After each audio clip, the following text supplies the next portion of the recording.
Hello बच्चों, कैसे हो? आपका स्वागत है त्रिपाण स्टडी सेंटर में। आज जो आपके समक्ष टॉपिक प्रस्तुत हुआ है कई मानने में काफ़ी महत्वपूर्ण है हर एक एग्जाम व्यू से।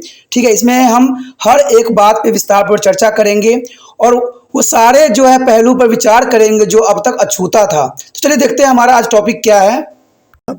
हम तो यहाँ क्वेश्चन पर देखते हैं कि संयुक्त राष्ट्र का सबसे शक्तिशाली अंग कौन था।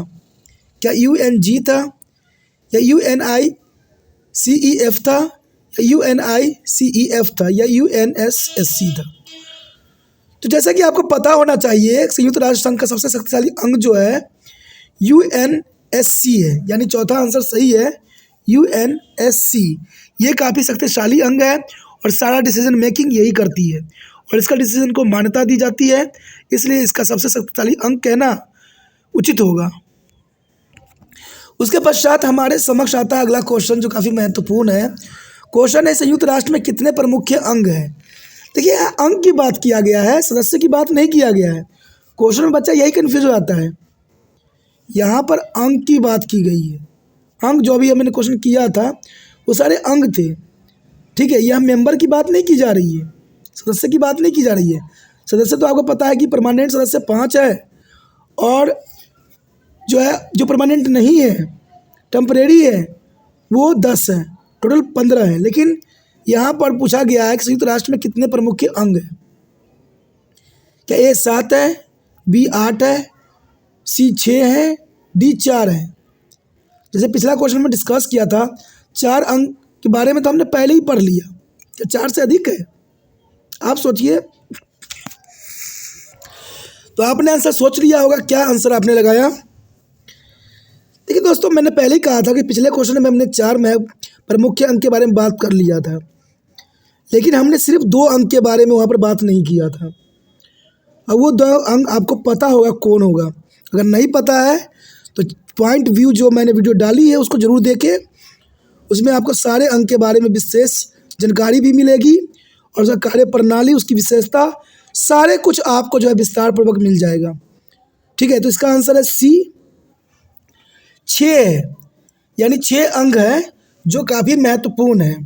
संयुक्त राष्ट्र में कितने प्रमुख अंग हैं? तो 6 है, यानी C 6 सही आंसर है। चलिए देखते हैं आगे क्या है।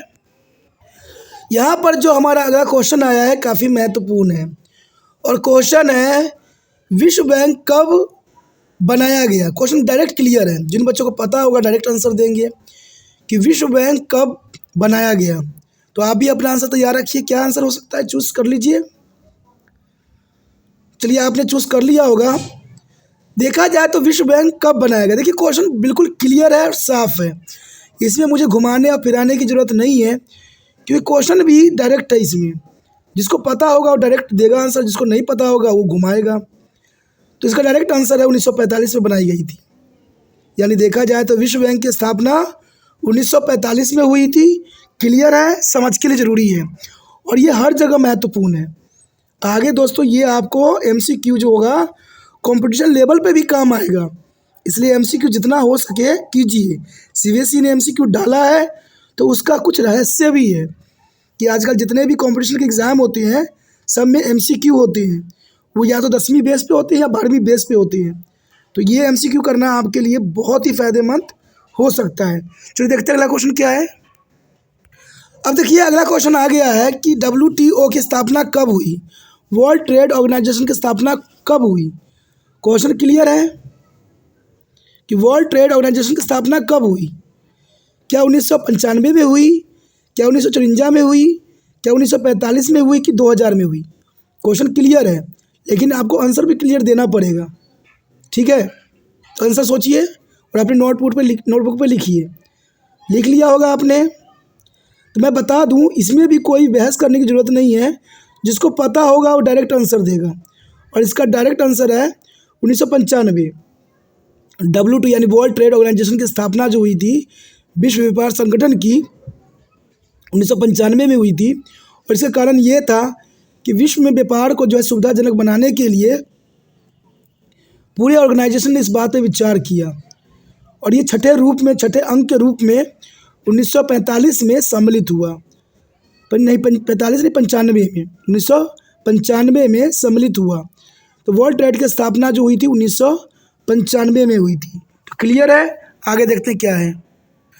अगला क्वेश्चन जो हमारे समक्ष आया है काफ़ी महत्वपूर्ण है और संयुक्त, देखिए क्वेश्चन भी बहुत काफ़ी महत्वपूर्ण है कि संयुक्त राष्ट्र महासभा की पहली महिला अध्यक्ष कौन थी।